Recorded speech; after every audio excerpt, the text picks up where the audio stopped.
Have you ever wondered where you should start when it comes to teaching your horse groundwork? Maybe you just got a new horse and you want to start working with them, but you don't know what to do. Or maybe you have a young horse and you want to start to desensitize them and get them used to humans, but you don't know where to start. So what I wanted to do in today's video is cover what I personally do with horses when it comes to starting them with groundwork. So today I'm going to be using Ginger, who is my friend's pony. As you can see, she's a lot smaller than Tucker. She's super cute. The reason I wanted to use her is because I don't really know Ginger, so I thought she would be good to use in the video because I can show once again what I do from the start when it comes to working with a new horse. So the steps I'm going to show you today I have done with both, experienced horses that maybe I've just met, so I want to get to know them, and I've also done it with young horses who are just starting to learn how to be handled by humans and starting to learn boundaries and how to respect humans and things like that. So where I personally start with any horse I'm introduced to, like if I go and do some massages on horses, the first thing I like to do is I just like to kind of run my hands over the horse and touch them. And this is kind of a way to introduce myself to them, but it's also a way to see if there's any areas where the horse maybe doesn't like to be touched or maybe they're not as comfortable with. This is great because if I'm not comfortable around a horse, I'm not going to communicate with confidence to them. So overall, it's going to be harder to build trust between you in that circumstance. So I just want to make sure I can trust my horse, they can trust me, so I can effectively work with them. So if there is an area where the horse is uncomfortable with, I want to address that first and get that figured out before I move on to the other exercises. So the way I kind of do this is I just run my hands over their whole body, and I do it gently and loving so it feels good to them. So I'll touch their ears because a lot of horses don't like that. Touch their face. And Ginger is really good with all of this. I can go down. I'll touch her legs. Good girl. Under her belly, a lot of horses don't like their belly touched. So I'll test that. Am I confident to stand back here? That's a question to ask yourself. And I can do the other side, because what I do on one side, I gotta do on the other. What am I doing, little pony? She's just watching me. She's like, who are you? I'm gonna touch your tail. So when you do this, you're okay. See, I can tell she doesn't really like that. The way her ears turned, her head's turned to look at me. She also seems like she's not one who's gonna pull out and just wallop me. I'll do it over here again. Good girl. And maybe this is something someone just hasn't done with her. So that's always something to ask yourself. So we'll work with the tail for a little bit because she kind of seemed like, what are you doing back there? So if you aren't comfortable starting here and physically putting your hands on the horse and doing this, you can start with a lunge whip and see where they are with the lunge whip. So same concept, I can just run it all over their body and see if there's any area they don't really feel comfortable with. And so once I see that they're good with the lunge whip, then that means I should feel a little bit more confident going up and touching them with my hands. So you can start here if you feel more comfortable. It's up to you. Yeah. So before we address her tail, since she seemed a little like, what are you doing when we touched that? I just wanted to talk about another reason this is a great exercise to do starting out. And it's so you can get to know how your horse is going to communicate with you. So as I'm touching my horse, I can start looking at their body language and looking at how they're gonna communicate with me. The things she likes. She likes being scratched right here. Most horses do. So that's a good thing. And that's her face for something feels good. I can also look for tail swishes. Like if I touch her belly and she swishes her tail, she may not like that. So that may be how she communicates that she's irritated or something. I can look at her eyes and see, is there a specific spot that I get to where suddenly she wants to see me more and she turns her head? Because that can be a sign that maybe she's a little untrusting right there. So those are all things you can look for when it comes to getting your horse used to touch and introducing yourself to him for the first time. So now let's cover what to do if you do find an area that your horse is uncomfortable with you touching. What you can do is use your lunge whip for safety measures. And you're going to use your lunge whip to just apply pressure to the horse. So let's just say her back leg is what she's uncomfortable with, like kind of her lower leg. So what I'll do is I'll start up here where she is comfortable with my lunge whip, and I can just run it down. And if she gets to a point where she starts moving or she shows that she's uncomfortable, I'll just bring the lunge whip back up to where she is comfortable. And then you just gradually, you work down and address it. And when she shows that she's uncomfortable, you go back up to a spot where she is comfortable. And once you do this, what you're showing the horse is that you are not going to escalate the situation. And number one, they can also trust you to retreat back to where the horse is comfortable. So I'm just going to do this with her tail. I'm going to take my lunge whip and kind of run it down her tail and just see how she reacts. She isn't showing signs of being worried too much, but once again, I just want to be safe and address the issue before we move on. So I can just take my lunge whip and run it all down her backside and see how she's going to react. And you can see she's not doing anything, so that's a good pony. Again, kind of increase my pressure.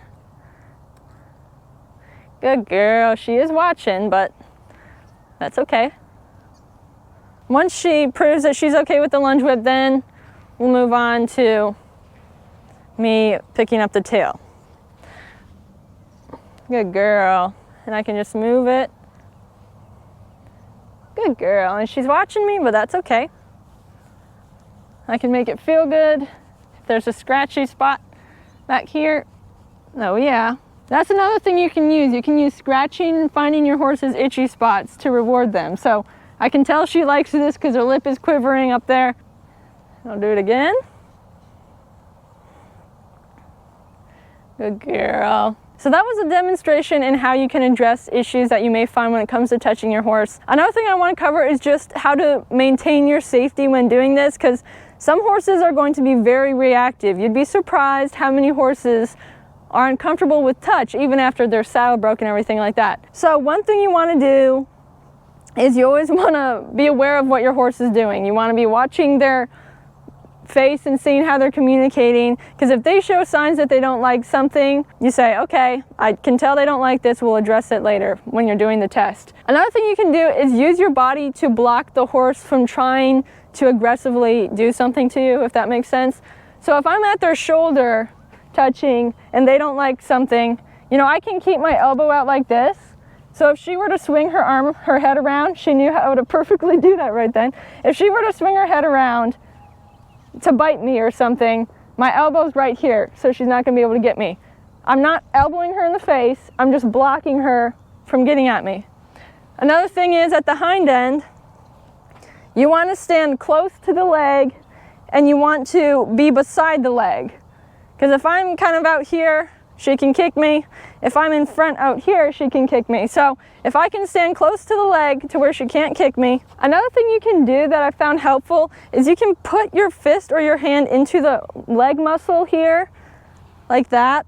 And that way, if a horse does go to kick you, you're kind of going to get pushed back before they can kick. Because when they engage that muscle, that's when you're going to kind of get shoved away from them. And I've actually had it happen when a horse has gone to kick me and I had my fist in their muscle and I kind of just bounced away from them before they could kick me. So I'm not saying that's going to work every time, but it can be used to prevent further tragedy or injury or whatever. So that is one thing you can do as well. So once you've seen that your horse is comfortable with touch, and once I'm comfortable being around the horse, then what I'll do is I'll move on to seeing how my horse responds to pressure. The reason I do this is because pressure and release is a major concept when it comes to training your horse.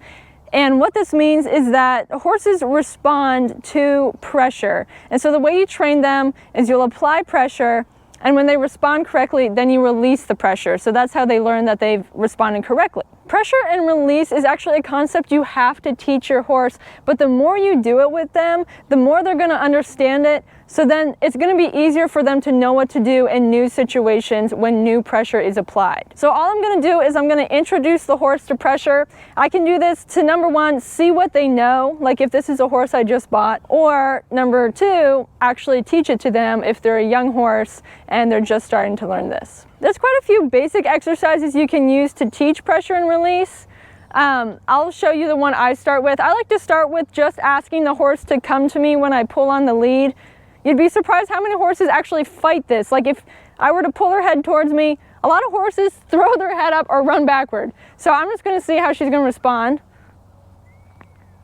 And she's fighting me, so I can hold the pressure. And as soon as she steps forward, I'll release the pressure. So that's a really easy exercise to start. If you're teaching a young horse to lead, that's a great place to start. So what you can do with this is step a few feet away from your horse, so you know you're pulling them to you. And then I'm just going to apply the light pressure and see if she'll come towards me. And you can just see she even just tilted her head. So she's actually really good with pressure. Now I can pull a little more if she's not responding, which she isn't. So I'll hold it till she steps forward and I can release. So that was a really small give, but it was enough for me to release the pressure because it's the right place to start. Part of this, especially if you're training a horse, is you want to start with the lightest pressure possible. So I'll just start with a light pull, just pick up on my lead a little bit. And then if she doesn't respond, I'll gradually increase the pressure. So then I'll move to a medium pressure. Still not responding. So then I'll kind of tug and hold until she responds. So then you want to hold that last pressure until she responds correctly. As soon as you get the smallest movement, you can release and let them know they did good. So what this does is it teaches them to respond to the lightest pressure. Another really easy pressure and release exercise you can do is asking the horse to lower their head. So you can do this by pulling down on the lead rope or pressing down with 2 fingers on their poll, so behind their ears. So I'll just start with the lead rope so you can kind of see what I'm doing. All I'm going to do is do a light pressure downward, and her head did not budge at all. So I'll do a medium pressure. Good. She drops her nose. And same thing with this. You start with the light pressure, gradually increase, and then just hold until they respond. So let's see if I can get down to the ground. I'll hold. Good girl. Good girl. So once my horse can be confident with me touching them and they can be confident with pressure and release, then I can move on to my next exercise, which is where I start to introduce my horse to boundaries. Basically boundaries for my personal space. So there's a number of reasons you want to start teaching your horse about your boundaries, and you want to do this early on. And this is really for your own safety. I don't want my horse running into me or running me over or crowding me or squishing me. So the exercise I found the most easy to start with is disengaging the hind end. So what this means is I want to get the hind end to move away from me by the horse having to step their hind feet one in front of the other. So it's more going to be like a lateral movement away from me. So I'll just demonstrate real quick. We'll see if she'll do it to see if I can get her to step away. And she steps laterally. So then her front end is coming towards me. And you can see she's crossing one in front of the other. Good girl. So that's actually the first time I've done that with Ginger, and she did it perfectly. Even if you have a horse that responds instantly like Ginger did, it's still a good idea to work on these exercises. Number one, because you're a new human. You're a new person the horse is having to interact with, and you still want to establish where your boundaries are. If you have a young horse that's probably never done this, this is going to be your starting place for teaching them your boundaries. So I'm going to walk you through how to get your horse to do this and how to teach it to them. So there are a few ways you can get your horse to do this exercise to get the hind end to swing away from you. That's what we want. Is you can start at the withers, stand at the horse's withers. You're going to bring your hand down the lead rope and ask the horse to turn their head to you. And as they do that, then you're going to start moving and stepping towards their hind end, so then they'll step away. All right, so I'm at the horse's withers. I'll slide my hand down the lead rope, pull their head back, and then step towards the hind end. And she stepped over, so I'll release and reward. So if that was your horse's first time doing that, you want to reward the very first step they take so they know that that was the right response. Another thing you can do is you can just kind of move back and pull the horse's head towards you. And I like to push my hip into the horse sometimes with this if they don't move. But you can see I'm stepping backwards and she's just moving her hind end away. So that's another exercise you can do, probably when your horse is a little bit more comfortable with this. And then from there, you can start on the side and see if you can do this on the side. So to do this, you're going to walk out, and I'm going to bring my horse's head around back towards me, but then step towards the hind end. And I can create some motion with my lead rope if I need to, but then the horse should just step around. I like to call disengaging the hind end the emergency brake for your horse. So this is a great place to start because it helps you control your horse in a situation if they were freaking out. Maybe they're trying to take off and drag you behind them, or they're bucking and rearing or going crazy. If I can just get my horse to step their hind end around, that's going to disengage the power that comes from the hind end. Another reason I personally like this exercise is because the hind end is probably one of the horse's greatest weapons. Horses aren't really fighters, they're more of a flight animal, but if they are to fight you, they're going to use their hind end. So if I can get that controlled to where I can move it and control where the hind end is going, it puts me in a safer place, and it also helps my horse learn I'm not someone they should probably kick. So once you start working on exercises like disengaging the hind end, or more exercises about establishing your boundaries, you're really going to get into the meat of groundwork. I've created an online course that walks you step by step through other groundwork exercises that are going to help the horse learn where your boundaries are, but also it's going to help establish a trust between you and your horse so you can be cohesive and work together. So you can go to shop.equinehelper.com to check out that course, and I'll put the link in the description as well. So over time and through trial and error, I have found some really helpful tips when it comes to introducing your horse to groundwork. A question I get asked at the time is, how long should I work my horse per session when it comes to introducing them to groundwork? And for me personally, I like to keep the time short. I like to keep it to under 15 minutes. The reason for that is it's just enough time for me to work on something and the horse start to understand the concept, but it's short enough time that it's going to keep the horse from getting disinterested and maybe frustrated. So that's why I like to keep it short. With young horses, if you're just introducing them to groundwork, you want to keep your sessions as short as possible just because their attention span is really small. If you're working with a new horse, I like to keep it short because, you know, we're just getting to know each other. I don't want to take my new horse and work it to death. You know, I want them to think positively of me. Another thing I like to do is within the session, I like to break things up so that I'm only ever working a few minutes at a time. So I'll work for a few minutes and then we'll take a break for a few minutes. And really this is for the horse and for myself. I don't want to get frustrated. So if I take a break every few minutes, I'm able to calm the situation, keep a calm atmosphere, and I'm also able to give the horse a mental break. And so how I'll do this is every few minutes, we'll just take a walk and we'll walk away from the exercise. So we'll go over here, we'll walk around the arena, and then come back to work on the exercise. So I find that that has been really useful in just maintaining a calm atmosphere, but also improving how fast the horse learns. They're able to retain much more information that way. Lastly, I get a lot of people asking me, when do you move on to the next exercise? And my answer for that is once you and your horse feel confident in the exercise you're working on. So let's say you're working on touch. So once I am positively confident that my horse is confident in this and I'm confident in it, then I will move on to the next exercise. And the reason for this is if you just rush through things, what I find is you eventually will always have to go back to the basics to figure something out or correct it. So by taking the time to make sure you have it down and to be confident about it, in the long run, that's going to help you. So we've covered a lot of groundwork today. So if you need a course that walks you step by step through these exercises, I'll put the link to the online course in the description so you can go check that out. Let's give Ginger an applause today because she was such a good pony. Yes, she was. And she's getting a little antsy right now.